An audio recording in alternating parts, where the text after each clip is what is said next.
In the bitter winter of 1462, a silent dread settled over the forests of Wallachia, as the armies of Sultan Mehmed II, hardened conquerors of Constantinople, and men forged by endless campaigns, pressed into a land that would haunt their memories. They expected resistance, perhaps a desperate last stand behind city walls. What they encountered was something far colder, a vision of terror so absolute that even the most fearless among them faltered.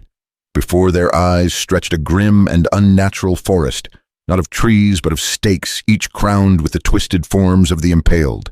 Some bodies still stirred, trapped in the throes of agony. Others, long claimed by death, seemed to watch with empty, accusing eyes. And at the heart of this infernal tableau, under the leaden sky and amid the stench of scorched earth, Vlad sat at his table, silent, eating with the calm of a sovereign who had turned horror into his final rampart. Vlad III, Dracula, son of the dragon, had forged a border not of stone, but of terror, declaring to all who entered that survival here was not a promise, but a wager. The Sultan himself, confronted by the spectacle, is said to have paused, his composure shaken. In the heavy hush, Mehmed's order to retreat was almost a whisper, but it carried the weight of respect and horror. "You cannot conquer a man who does such things," he murmured, realizing at last that Wallachia was defended not by walls, but by the knowledge that none would leave unscarred. The legend of Vlad is not born of fiction or folklore, but of raw and human resolve. His story not of vampires and Gothic castles, but of a prince who embraced cruelty as a weapon against betrayal and annihilation. Vlad's life began in the shadow of great promise, born between 1428 and 1431 in the fortress town of Sighisoara, Transylvania. His father, Vlad II Dracul, belonged to the Order of the Dragon, a brotherhood sworn to repel the Ottoman tide. It was a legacy meant to bestow honor, but for young Vlad, it would only bring years of torment. His childhood, surrounded by the faded glory of noble courts, was shattered in 1442, when at the age of 11 he was surrendered as a hostage to Sultan Murad II. Taken to Adrianople, the boy expected diplomacy, but found instead a brutal education. He learned the languages of his captors, the secrets of war, and above all, the iron rule of fear. He saw punishments devised to extinguish hope and realized that power did not flow from affection, but from the terror that makes subjects bow their heads. He swore in those endless watchful days never again to be a victim. His younger brother Radu adapted with an ease that stung. Radu embraced the Sultan's faith, earned the favor of Mehmed, and was celebrated as the handsome drifting ever closer to the Ottoman court. Vlad saw only betrayal in this. For him, survival through surrender was a second death, another nail in the coffin of his childhood. While Radu flourished as the Sultan's protégé, Vlad's heart hardened, storing every slight and every lesson. In silence, he nurtured a single grim conviction: the world divides into those who serve and those who make the world tremble. Love falters, but terror endures. Then, in 1447, came the blow that would forever define Vlad's heart. The boyar nobles of Wallachia, faithless and treacherous, betrayed Vlad II Dracul, murdering him in a forest near Balteni. His elder brother Mircea was captured blinded with red-hot irons and buried alive, a death cruel even by the savage standards of the time. Vlad, still only 16, received the news far from home. Each word was a blade stripping him of family and of trust. There were no tears, no pleas for justice. In that lonely, frozen moment, something vital within him broke and never mended. So Vlad returned to Wallachia, a prince made iron by suffering, bent on reshaping the world through fear. He poisoned wells, razed villages, and salted fields, so that Ottoman invaders would find only famine and despair. When foreign envoys refused to remove their turbans before him, he commanded that the cloth be nailed to their skulls, a warning etched in blood and ritual humiliation. Most infamous of all was the forest of stakes at Targovist, a landscape engineered to break the will of any who dared cross him. These were not merely acts of cruelty. They were proclamations, a language of terror for those who understood only force. The land itself became an extension of Vlad's will-blackened fields, beneath a sky heavy with smoke-deserted villages, where silence lingered long after the fires had died. Endless lines of stakes that turned the horizon into a graveyard and a warning. For his subjects there was only the rigid fear of a ruler who saw betrayal everywhere and punished it with a cold, methodical certainty.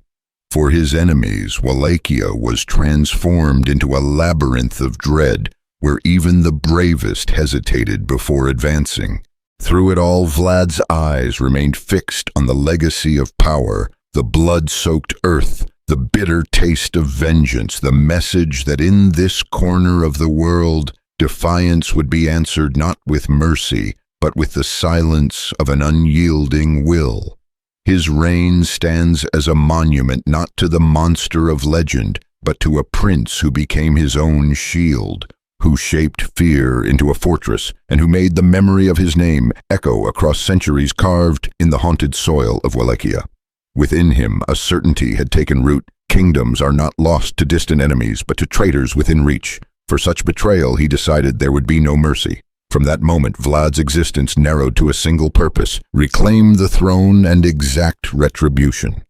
For him, terror was not madness, but a calculated method, each cruelty a demonstration of will. Thus began the first chapter of his reign, marked by blood and cold resolve. In 1448, at only 17, he seized the throne of Wallachia, with Ottoman support, but his grasp was fleeting. Power in that land was a shifting fog. He lasted mere months before being cast out by his rivals, and the hand of the Hungarian regent, John Hunyadi, reminded him that power demanded both ferocity and the readiness to pay its price. The next 8 years unfolded as exile and test a prince, without land, drifting from Moldavia to Transylvania, forever stalked by treachery. In Moldavia, beneath his uncle Bogdan II's protection, Vlad found only a new betrayal, as Bogdan was murdered and fresh blood stained the stone corridors. Once again, Vlad fled shadowed by death, forced to wander through kingdoms where politics was a game played with knives behind polished smiles. In Hungary, Hunyadi's court received him not as a guest, but as a wary instrument, useful but never trusted. Vlad possessed no armies, no lands, nothing but a memory sharp as winter wind, and a resolve that grew harder with every slight. He studied how nobles bent to fortune, how loyalty withered in the heat of self-preservation, how alliances shifted with each rumor, and how fear alone could anchor a ruler where trust had failed. It was in these candlelit halls and whispered intrigues that Vlad's spirit was tempered, each new deception forging him into something relentless. To every betrayal he responded with remembrance, to every setback with a silent recalibration of strategy. He learned that survival required vigilance, that power could be won by alliance, but held only through dread. When at last Vlad returned to Wallachia in 1456, supported now by Hunyadi, he was transformed. No longer a youth driven by vengeance, but a storm waiting to break. He reclaimed his birthright with eyes fixed not on foreign threats, but on the boyars, the same nobles who had slaughtered his father and whose loyalty shifted like reeds in the wind. Against them he unleashed his vengeance. On Easter 1457, Vlad summoned hundreds of nobles and their families to a feast of supposed reconciliation in Targovist. Silk garments brushed against cold stone, nervous laughter mingled with the clink of cups, and behind every gesture flickered the memory of past betrayals. Rising in the midst of the banquet, Vlad lifted his goblet and with a single word transformed the hall into a trap. The doors slammed shut. Soldiers encircled the revelers, and Vlad's voice rang out as cold and unforgiving as the mountains beyond the palace. How many times have you betrayed the throne? How many oaths have you sworn only to plunge the dagger? He did not wait for answers. Some met their end that night, impaled in the shadowed courtyard, their cries echoing against ancient stone, a grim warning that loyalty was not a hollow word. But that was only the beginning. The youngest and strongest were chained and driven north. In a forced march, stripped of privilege their journey, a deliberate erosion of lineage and pride. Through forests thick with the scent of rot, across mountain rivers swollen by spring, Vlad led them to the broken ruins of Poenari, his ancestral fortress stones toppled by time and indifference. Here, amid ruin and memory, he ordered the captives to rebuild what had been lost, their punishment a living monument to both his vengeance and the iron logic that would define his rule. In the blackened fields and silent woods of Wallachia, fear became law, and the land itself seemed to hold its breath beneath the shadow of Vlad's unyielding will.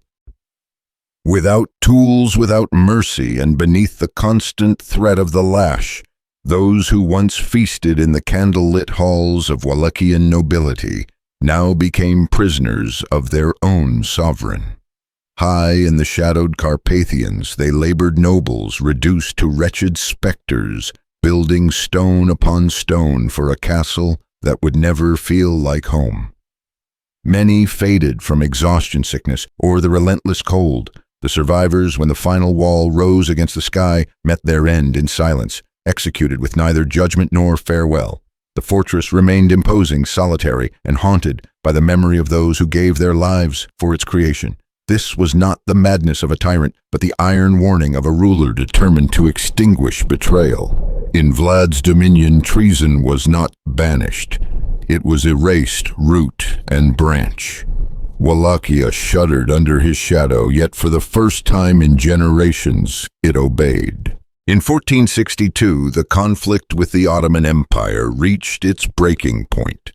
Vlad refused the Sultan's tribute, daring to provoke Mehmed II, the conqueror of Constantinople, by striking at Turkish borders. It was not a minor slight, it was an open defiance hurled at the heart of empire. In response, Mehmed marched with an army of more than 100,000, a dark tide of steel and fire. But Vlad had no wish to meet them head-on. He had neither numbers nor illusions. Instead, he wielded fear as his greatest weapon. He poisoned wells, burned his own villages to cinders so that nothing could nourish the enemy, unleashed prisoners afflicted with pestilence into Ottoman lines, and made entire battalions vanish without a trace. Night and silence became his allies. Then he set about crafting his most terrible warning, the forest of the stakes. When Mehmed approached Targovist, he was met by a vision wrought for the annals of nightmare, a field of more than 20,000 stakes rising in geometric patterns, circles, lines, and crosses, each bearing the broken forms of soldiers, civilians, and children alike. Some bodies had long surrendered to decay beneath the pitiless sun. Others impossibly still lingered, clinging to life. The stench of death and despair hung thick in the air. Even Mehmed, who had shattered the walls of Byzantium, recoiled. It is said he shielded his face, murmured that a man capable of such things could never be conquered, and ordered his army's retreat. This was not mere spectacle, but a calculated strike at the mind and soul, a macabre declaration that to defy Vlad was to meet terror crafted with royal hands. The horror did not end there. When Ottoman envoys refused to remove their turbans as tribute to their faith, Vlad responded with chilling resolve. He ordered the turbans nailed to their skulls with iron spikes. So they may never fall from your heads again, he is said to have pronounced. To his own people, this was not the ravings of a madman, but justice, the only justice cruel enough to keep order in a land where fear was the sole guarantee of peace. Under Vlad, crime evaporated. It was whispered that a golden goblet could be left at a public well and remain untouched, for in Wallachia all understood that theft meant death and opposition meant annihilation. Empalement was not just execution in Vlad's court, it was ritual, a symbol, and a warning. The stakes themselves were prepared with a careful, gruesome art, made thick and rounded to prolong suffering without hastening death, turning punishment into a slow and agonizing lesson for any who dared challenge his rule. Thus, beneath the dark forests and the brooding mountains, Wallachia became a kingdom where even the earth seemed stained by the memory of defiance, crushed, and where every silence was heavy with the knowledge that cruelty wielded by a prince, betrayed and scarred, had become the law and language of survival. In the haunted valleys of Wallachia, silence lay thick upon blackened fields and ruined villages, a silence enforced by the will of one man, Vlad III, called the Impaler. Here, beneath the ashen sky, fear had become the law. It was said that the condemned lingered for hours, sometimes days, suspended above the blood-soaked earth, the air choked with unspoken agony. Vlad watched from among them, his gaze fixed and cold, sometimes dining in their midst unmoved, his features lit by the flicker of torchlight that danced upon the endless rows of sharpened stakes. No myth could surpass this spectacle, for it was no invention. It happened beneath the open sun in full view of Europe, and it marked the land with a shadow that would never entirely fade. Vlad was no creature of legend, but a man of iron will, his legacy still pulsing like an open wound in the memory of his people. For many, his reign was an unending nightmare. For others, it brought a harsh justice, a world where terror meant order. Under his rule, crime vanished. The roads grew safe. The markets hushed the nights undisturbed.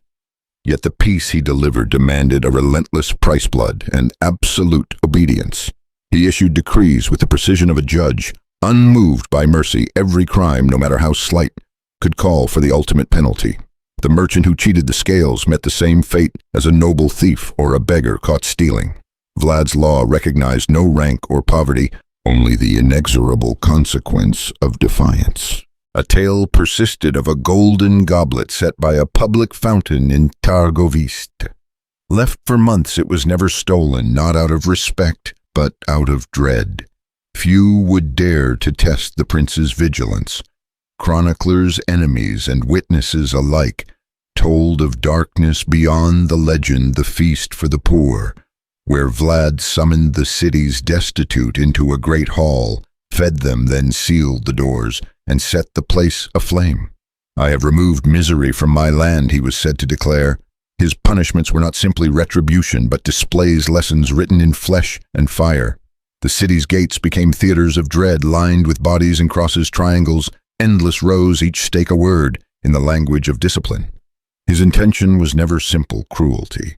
He demanded that every subject, every outsider, every enemy understand this was not a kingdom of freedom, but of total submission. The Saxons of Transylvania, locked in endless strife with Vlad, unleashed pamphlets branding him a monster. They described rivers of blood tortures beyond imagining, banquets among corpses. Many tales were wild exaggerations, but some required no embellishment. The horror was already real, already alive, meticulously recorded by those who saw it with their own eyes. Vlad did not rule from a throne of gold, but from one of fear, higher and lonelier than any fortress. On that unseen seat he remained unmoved, enduring the isolation, the hatred of his own nobles, the suspicion of every ally. This was the true price of his order, a loneliness as absolute as his power, yet from it was born a myth that would echo through time, haunting novels and nightmares alike. In 1462, when Sultan Mehmed II gathered the might of the Ottoman Empire, more than 150,000 men, Vlad found himself encircled and outnumbered. But surrender was never his way. He wielded darkness itself, striking the Ottoman camp. Under cover of night, his men weaving through tents, spreading confusion and fear. Their aim was nothing less than the Sultan's life. Though Mehmed escaped, the terror was so profound that seasoned soldiers fled without a fight. Still, Vlad's world contracted. His brother Radu, backed by the Ottomans, led a vengeful counterattack. Worse still, the boyars who once cowered at Vlad's command now turned against him. Their fear had become so great they welcomed invaders as saviors. With no allies left, Vlad was forced to flee into Hungary, seeking refuge with King Matthias Corvinus. Their betrayal awaited. Accused of conspiracy with the very enemies he had fought, Vlad was imprisoned, a convenient lie to satisfy European courts. For more than a decade he remained a captive, yet even within stone walls his legend spread. Printed pamphlets, the first bestsellers of their kind, swept across Europe, recounting every atrocity, real or imagined. They pictured him drinking blood, feasting among the impaled, and laughing amidst the stakes. Yet reality alone was enough. The legend simply carried the terror farther. Vlad ruled not just a kingdom, but a nightmare, one that still lingers in the silence between the trees, in the hush of the fields, and in the trembling memories of those who remember that once obedience meant survival and defiance was paid for with blood beneath a sky heavy with the smoke of vengeance. In the year 1476, released at last from the chains of captivity, Vlad returned to Wallachia and reclaimed the throne for a fleeting moment, the shadows of foreign banners still pressing at his borders. The world he found was no longer the one that had once trembled beneath his rule. The land was changed, grown colder, brittle with suspicion, and scarred by the memory of war. Where once his name had inspired obedience and dread, now hatred simmered in the silence, and enemies multiplied in every direction. His luck, once formidable as iron, had finally run thin. It was near Bucharest, beneath a sky heavy with portent, that the final act was set, a sudden ambush in the winter thickets. Some whispered that it was his own men who betrayed him, others that he fell fighting, encircled by the silent ranks of janissaries. What remained certain was the fate of his head, severed and sent as a grim trophy to Sultan Mehmed, who ordered it displayed upon a stake in the heart of Constantinople. Preserved in honey, it became a symbol, the end of the Impaler, undone by the very cruelty he had wrought upon the world. His body, so the old stories say, was buried at Snagov Monastery. Yet when the earth was later disturbed, there was nothing left to find. It was as if the land itself refused to claim him, as though his legend was too dark to rest beneath common soil. The man had perished, but the shadow he cast only deepened, spreading across borders and centuries. Vlad the Impaler did not need fangs to secure a place in eternity. He was no supernatural beast. He was something more unsettling, a ruler convinced that terror itself was justice, that order must be hammered out on the anvil of suffering. His belief was chillingly simple. Fear is mightier than love, and cruelty the most enduring legacy. In the West, pamphlets made him a monster. In his own land, there are those who call him a hero, a martyr for order against the chaos that threatened to swallow Wallachia whole. To some, he is only a sadist. To others, the last defender against encroaching darkness. Yet all agree on one thing: he was never an ordinary man. When in 1897 Bram Stoker borrowed his legend to give a name to the immortal Count Dracula, he merely touched the surface of a deeper dread. The real prince needed no coffin, no bat's wings. His power was real-rooted in the scorched fields, the poisoned wells, the endless forests of stakes, and the nailed turbans of envoys left as warnings to those who would trespass. Vlad's reign was not woven from fantasy, but from the choices made when no one dared oppose him, from acts that history itself tries to bury, but which continue to unsettle those who look too closely. For monsters of flesh and bone do not perish by stakes alone. They linger in the shadows of history and return whenever the world forgets that fear can rule as surely as any crown.